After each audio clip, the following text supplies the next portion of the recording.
సంపృక్తౌ వాగర్థ ప్రతిపత్తయే జగదః పితరౌ వందే పార్వతీ పరమేశ్వరౌ.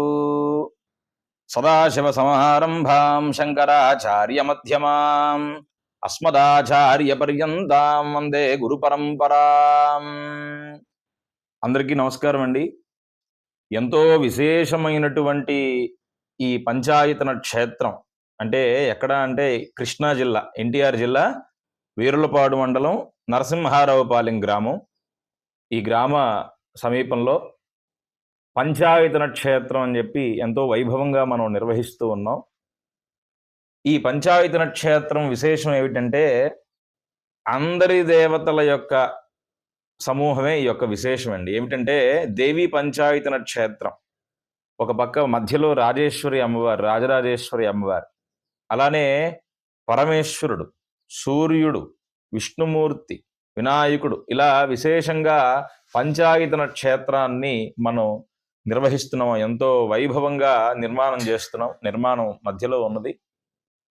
అసలు ఈ స్థల పురాణం ఏమిటి అంటే పూర్వం ఈ యొక్క స్థలాన్ని నందిబావి స్థలం అని చెప్పి అనేవారట. అంటే మా పెద్దలు, పూర్వీకులు, అంటే స్వాములు, వీళ్ళందరూ కూడా మనకు చెప్తూ ఉండేవాళ్ళు. ఏమిటంటే ఈ స్థలంలో ఒక నంది విగ్రహం ఉండేదిట. ధర్మానికి పరిపాలన విశేషంగా నంది విగ్రహం ఉండేదిట. అలానే ఒక నందికి సంబంధించినటువంటి ఒక బావి ఉండేదిట. ఈ స్థలం అంతయులో కూడా ఎంతో మంది, కొంతమంది ఋషులు, వీళ్ళందరూ కూర్చొని మంచిగా అనుష్ఠానం జపం చేస్తూ ఉండేవారట. కాబట్టి ఈ స్థలానికి ఈ నందిబావి స్థలం అని చెప్పి విశేషంగా మనకి చెప్తూ ఉన్నారు.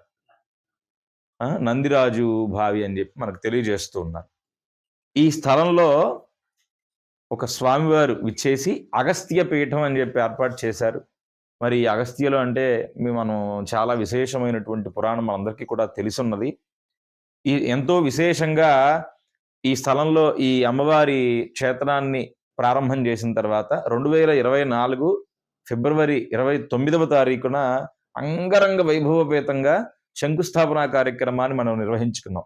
ఏ విధంగా అంటే 108 కుండాలు ఏర్పాటు చేసుకొని ఒక 350 మంది పుణ్య దంపతులను కూర్చోబెట్టి మంచిగా అమ్మవారికి శక్తి ఆపాదించాలి అని చెప్పి మూలమంత్ర హవన కార్యక్రమాలు కూడా నిర్వహించి ఆ యొక్క విశేషంగా అమ్మవారి శంకుస్థాపన కార్యక్రమాన్ని నిర్వహించుకొని చాలా త్వరితగతంగా ఈ కార్యక్రమాన్ని మనం పూర్తి చేస్తున్నాం. అమ్మవారి దేవాలయం నిర్మాణం కూడా చాలా ముందుకు వచ్చింది.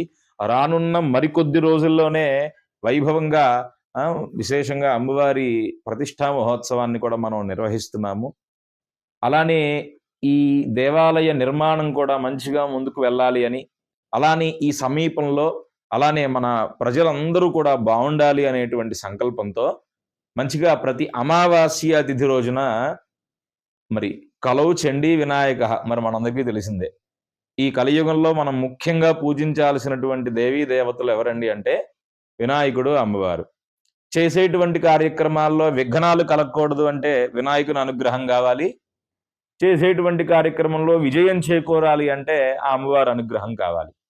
కాబట్టి ఈ దేవాలయం కూడా చాలా త్వరగా ముందుకు వెళ్ళాలి అని చెప్పి, అలానే భక్తజనులందరికీ కూడా అందుబాటులో ఉండాలి అని, ఈ హిందూ ధర్మం మంచిగా ముందుకు వెళ్ళాలి అని చెప్పి, అందరికీ కూడా భక్తి భావనలు పెరగాలి అని చెప్పి ఈ భక్తులందరినీ కూడా ఆ హోమగుండాల దగ్గర కూర్చోబెట్టి సామూహికంగా చండీ సప్తశతి హోమ కార్యక్రమాలు కూడా మనం నిర్వహిస్తూ ఉన్నాం. ప్రతి అమావాస్య రోజు కూడా కనీసం ఒక 100 నుంచి 200 మంది భక్తులు ఈ కార్యక్రమాల్లో పాల్గొని మంచిగా హోమ కార్యక్రమాలను వీక్షించి పాల్గొని చివరిలో అన్నప్రసాదాన్ని స్వీకరించి వెళుతూ ఉంటారు.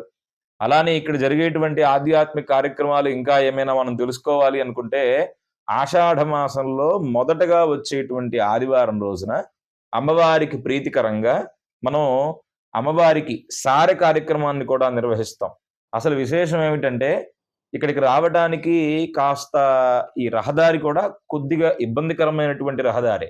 కానీ ఆ రోజున ఎక్కడ నుండి జనం వస్తారో, దేవి ఆ అమ్మవారి అనుగ్రహమే గాని 5 నుంచి 6 వేల మంది జనం ఎటు నుంచి వస్తారో కూడా తెలియదు. అంతమంది జనం అమ్మవారికి సారె తీసుకొని వచ్చి ఆ సారె కార్యక్రమాన్ని సమర్పించి అమ్మవారి ప్రసాదాన్ని స్వీకరించి వెళుతూ ఉంటారు. చాలా విశేషమైనటువంటి క్షేత్రం. చాలా దగ్గరలో అమ్మవారు మంచి అనుగ్రహంతో ఈ భక్తులందరూ కూడా ఇక్కడికి విచ్చేసి అమ్మవారి అనుగ్రహాన్ని పొందుతూ ఉన్నారు. రానున్న కొద్ది రోజుల్లోనే ఈ దేవాలయం మొత్తం కూడా పూర్తి చేసుకొని పాంచాహ్నిక దీక్షతో అంటే 5 రోజుల దీక్షతో అమ్మవారి ప్రతిష్ఠా కార్యక్రమాన్ని కూడా మనం అంగరంగ వైభవోపేతంగా మనం నిర్వహిస్తున్నాం. కాబట్టి భక్తులందరూ కూడా ఈ దేవాలయాలను, ఈ విశేషాలను అన్నీ కూడా వీక్షించి ఆ అమ్మవారి అనుగ్రహం పొందవలసిందిగా కోరుచున్నాం. ఎంతో విశేషం. అందరి దేవతలని ఒకే చోట కొలిచేటువంటి అనుగ్రహం ఈ పంచాయతన క్షేత్రం. చెప్పాం కదండి ఇందాక మనం. రాజరాజేశ్వరి అమ్మవారు, వినాయకుడు, పరమేశ్వరుడు, సూర్యుడు, విష్ణుమూర్తి. వీరందరూ కూడా ఒక దేవాలయంలో మనం నిర్వహించుకొని వారిని ప్రతిష్టాపన చేసుకొని మనం విశేషంగా ఈ అమ్మవారి దేవాలయాన్ని ముందుకు తీసుకువెళ్లాల్సిందిగా కోరుచు ఉన్నాం. ఈ ప్రతిష్ట అనంతరం ఇంకా ఆధ్యాత్మిక కార్యక్రమాలు ఈ దేవాలయం దగ్గర జరుగుతాయి. అందులో ఎటువంటి సందేహం లేదు. మంచిగా నిత్య అగ్నిహోత్రం, నిత్యం అమ్మవారికి జరిగేటువంటి కార్యక్రమాలు, అలానే ఇంకా చాలా వృద్ధాశ్రమాలు ఇవి కూడా చాలా ఉన్నాయి. మనం ఆ సంభాషణ చేయకూడదని చెప్పి మనం ఇంకా చెప్పట్లేదు. కాబట్టి ప్రతి ఒక్కరూ కూడా ఈ దేవాలయ నిర్మాణంలో పాల్గొని ఆ అమ్మవారి అనుగ్రహం పొందవలసిందిగా కోరుచు ఉన్నాం. అమ్మవారికి ఎంతో మనం వద్దన్నా కూడా ఇస్తూనే ఉంటుంది అమ్మవారు. ఆవిడ ఇచ్చిన దాంట్లో ఎంతో భాగం ఆవిడకి మనం విరాళం కాదండి, మనం అమ్మవారికి విరాళం ఇచ్చేంత టాలం కాదు. మనకు వచ్చినటువంటి దాంట్లో అమ్మవారికి ఏదో కాస్త దేవాలయానికి సమర్పించాలి, ఇచ్చి అమ్మవారి అనుగ్రహాన్ని పొందాలి అని చెప్పి మనం అనుకుంటున్నాం. కాబట్టి భక్తులందరూ కూడా ప్రతి ఒక్కరి చెయ్యి ఈ యొక్క అమ్మవారి దేవాలయంలో ఉండాలి. ప్రతి ఒక్కరూ కూడా. మరి కొంతమంది అనుకుంటారు, ఏమండి మాకు అంత స్తోమత లేదండి, అమ్మవారికి ఇచ్చేంత స్తోమత లేదండి మాకు ఈ దేవాలయానికి ఇచ్చేయటం. ఇక్కడ కావాల్సింది స్తోమత కాదండి, ప్రతి ఒక్కరి కూడా దీంట్లో భాగస్వాములు అవ్వాలి అని చెప్పి అర్థం. మీరు 11 రూపాయలు సమర్పిస్తారా, అంతకు మించి సమర్పిస్తారా అనేటువంటిది మనకి అనవసరం అండి. మీ భాగస్వామ్యం దాంట్లో కావాలి. అసలు మామూలుగా ఈ విరాళాలు వీటిని సేకరించేటప్పుడు ఒక మాట చెప్తూ ఉంటారు, మనసోత్సాహ అపరిమిత హిరణ్యం అని చెప్పి చెప్తూ ఉంటారు. దానికి అర్థం ఏంటో తెలుసా అండి? మీ మనసు ఉత్సాహపడేంత విరాళం అక్కడ సమర్పించండి అని చెప్పి చెప్తున్నారు. ఇంత ఇవ్వాలి అని ఎవరు అనరండి. మీ మనసు ఉత్సాహపడేంత. నేను ఈ దేవాలయానికి ఒక 11 రూపాయలు సమర్పిస్తున్నాను, 11 రూపాయలు సమర్పిస్తే నా మనసు ఉత్సాహపడుతుంది అంటే ఆ 11 రూపాయలు సమర్పించి మీ భాగస్వామ్యం అమ్మవారి దేవాలయంలో ఉండాలి. ఇలా ఎంతో మంది పూర్వం నుంచి ఇలా దేవాలయాలు నిర్మాణం చేసుకుంటూ ఆ పూజలు అందుకుంటూ ఆ దేవాలయాలు ముందుకు వెళుతున్నాయి. కాబట్టి ఈ రోజు ఈ హిందూ ధర్మం చాలా విశేషంగా ఉందండి. కాబట్టి అందరూ కూడా గమనించి మంచిగా ఈ కార్యక్రమాల్లో పాల్గొని అమ్మవారి అనుగ్రహం పొందవలసిందిగా కోరుచున్నాం.